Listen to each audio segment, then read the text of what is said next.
and welcome to my blog about the TMNT movies, where I'm going to do a fast overall of all 4 of the Turtle movies with a little bit of history, which ones are my favorites. Ninja Turtles was not an easy movie for them to get. When they were trying to approach to get studios behind them, to get producers, every single place they went turned them down. In fact, some turned them down more than once, till Tiny New Line Cinemas picked them up. And we got Turtles 1. Wonderful, wonderful movie that was done with Jim Henson's Creature Shop, director Steve Barron. They just had a very well put together script and costumes. It was not the easiest of costumes, mind you. Their costume problems came with the fact that they had to have these ninjas jumping around talking, and it's something that's never been done before, being mutant turtles. And they also had to try and convince Henson's Creature Shop to get involved. This was a lot more violent than what Jim Henson normally agreed to, so it wasn't something that they were jumping at. Steve Barron helped get Jim Henson's Creature Shop involved, and thanks to him, we had one of the best turtle movies that a lot of us fans could ever wish for. A few mistakes here and there in the movie, but the movie overall is a total blast to go through. If you've not seen it, go see it. That is basically the movie that I feel is the closest to who the Turtles actually are. And they got all the personalities down. They worked pretty hard on it. Eastman and Laird were a big part in helping develop the script, and they were not happy until it was settled that this is what they're doing. Turtles 2 came out very rushed afterwards. The heads are a little bit more bigger, so that they could fit all the technology that was originally in the shells up into the head. And this way they can move around a bit more, but this also made the heads a little bit bigger than what they were in the first movie. So they look a little more cartoony than they did in Turtles 1. They had a director who came in there saying, "Hey, my kid watches this. Other people's kids watch this. The first movie was too violent. Let's take the weapons out." So Turtles 2 is the only Ninja Turtle movie where the weapons are basically pulled away. Donatello is the only turtle that gets to use his bow staff. You'll see each of the other turtles with their weapons. Raph will have his sais on his belt. You'll see Mike with his chucks. You'll see Leonardo with his swords 2 times in the movie. Once inside the fight at the beginning of the movie in the shopping mall, where he throws his swords up into the ceiling. And then you'll see him later with his swords inside the lair. But that's it. Otherwise, the only turtle that actually uses his is Donnie. They cut out some of the more serious storylines, like Professor Perry was supposed to be an Utrum. And that would have been so cool to see at the end of the second Turtle movie, him come out there and reveal that there's an Utrum inside this robotic human body. And that would have been so awesome!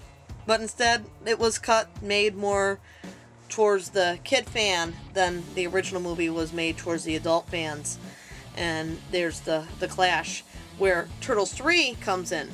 Turtles 3 is another mixture movie. It's got the only movie where Michelangelo has a real storyline and not treated just like the comic relief. In Turtles 3, the biggest saying amongst the fans that I've heard is the turtles look like frogs and Splinter looks like a dog. I started saying that back when the movie was still in theater, and I still stand by it today, that the third Turtle movie costumes could have been a lot better if they stayed with Jim Henson's Creature Shop. But the script of Turtles 3 came out pretty good. They got to keep their weapons. They got a different storyline, so it's not, "Oh no, we have to fight the Shredder again." No, instead we go into the past, and we get new enemies, we get new storylines, new little plot holes here and there to work with, and it just gives us something fresh and different to look at.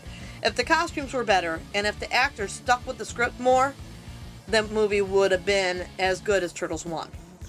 When it comes to TMNT, which is the last of the movies that have hit the theater, I have to say I was a bit disappointed that it was going with CGI.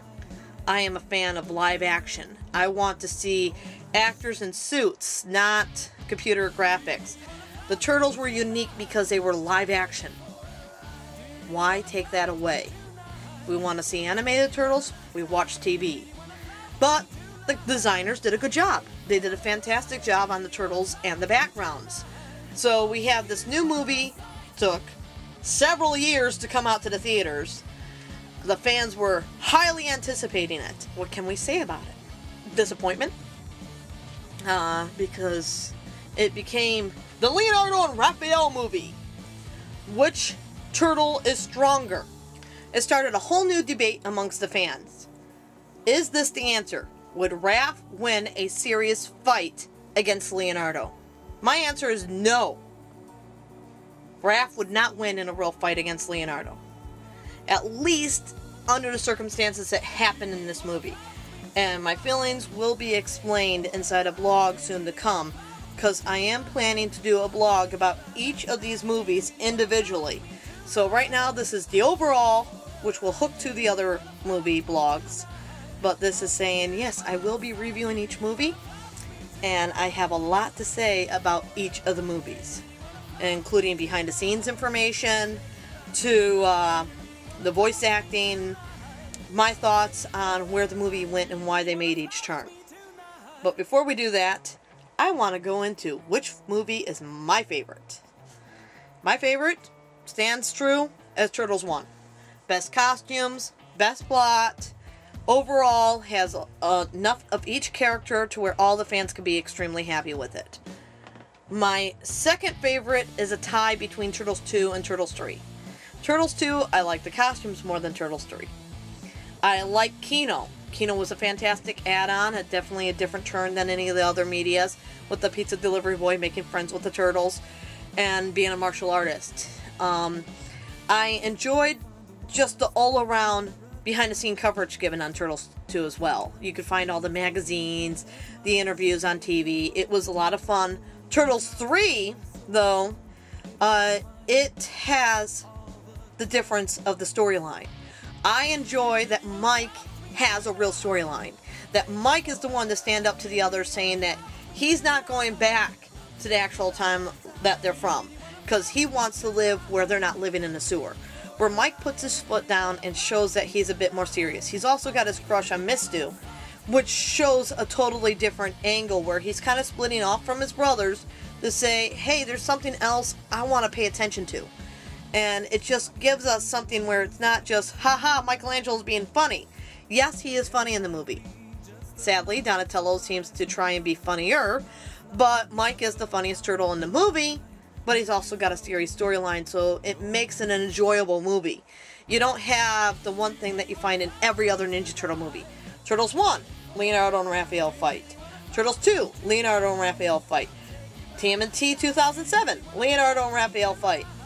Turtles 3, there might be a few words here and there, but there's no actual fight to where Raph storms off. There's none of that in the third Turtle movie, which makes the third Turtle movie step out of the line of the other movies and something I can enjoy as a whole in its own. And I know a lot of people are going to be going, wait, the costumes in that movie, the extra jokes in that movie. But there's still so much more underneath all that where some fans enjoy it, including myself. I'd like to know what your favorite Turtle movies are. Which movie stood out to you?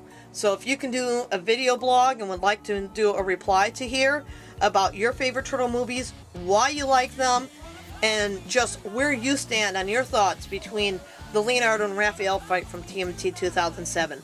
What do you think of Turtles 3 and the different costumes? So until I do my next vlogs about the TMNT movies, which will be down the road, I am looking forward to TMNT 2012.